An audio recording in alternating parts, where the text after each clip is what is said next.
Okay, so Netflix just dropped their new releases for the second week of August 2026, and let me tell you, this lineup feels like a weirdly strategic chess move. Like, they're testing something here. Let me break this down. First, the big headline is Five Nights at Freddy's 2 finally hitting the platform after its partial release. Now, I'll admit, I rolled my eyes when the first movie dropped. Blumhouse X video game adaptations? Usually a cash grab.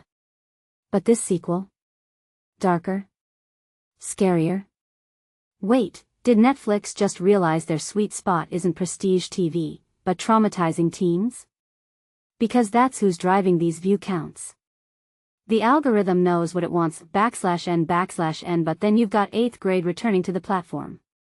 Bo Burnham's masterpiece, 100% on Rotten Tomatoes back in the day.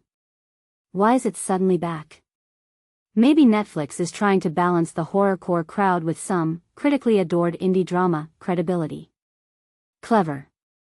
It's like they're saying, hey, we're not just jump scares and Liam Neeson vengeance arcs, okay? But here's the thing, when's the last time you heard a teen raving about 8th grade? It's more of a vibe check nostalgia drop for millennials who missed the 2010s indie scene, /n/nan. Let's talk about 100 Years of Solitude.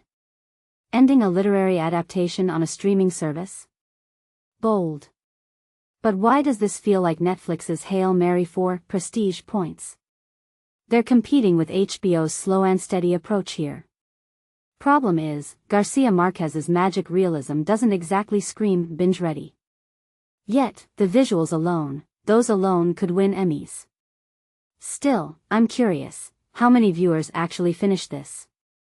Or is it just a trophy on their shelf, /n/n now? Let's dissect the top 10. True crime docuseries: The Idaho Murders and Pan Am 103 dominating? Yeah, that's not a shock.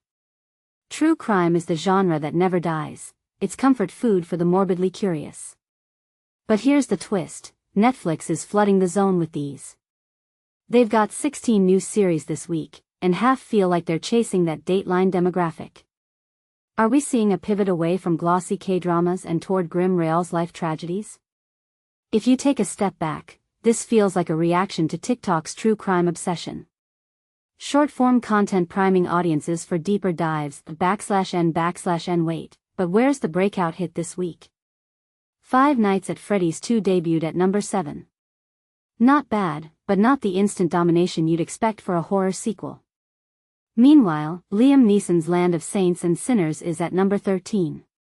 The man's got a formula: quiet village, violent past, moral dilemma, but even his magic has limits. Personally, I think Netflix is realizing that action thrillers are plateauing.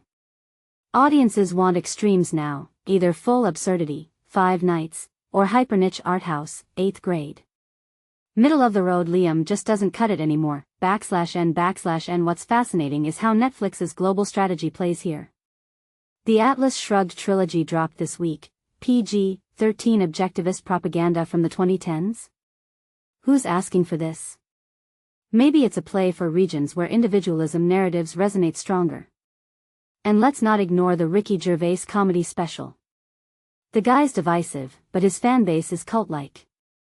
Is Netflix quietly doubling down on polarizing voices to combat churn? If you hate 90% of what's on, but love that 10% ferociously, you're not going anywhere, /n/n. So here's my closing thought. Netflix's August lineup feels like a lab experiment.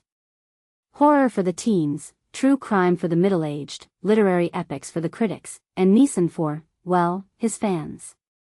But what does this schizophrenia say about streaming in 2026? They're not building a brand anymore, they're a content vending machine. And honestly, that might be the only sustainable model left. What's your take? Are you here for the chaos, or do you miss the days of curated slates? Drop your thoughts below.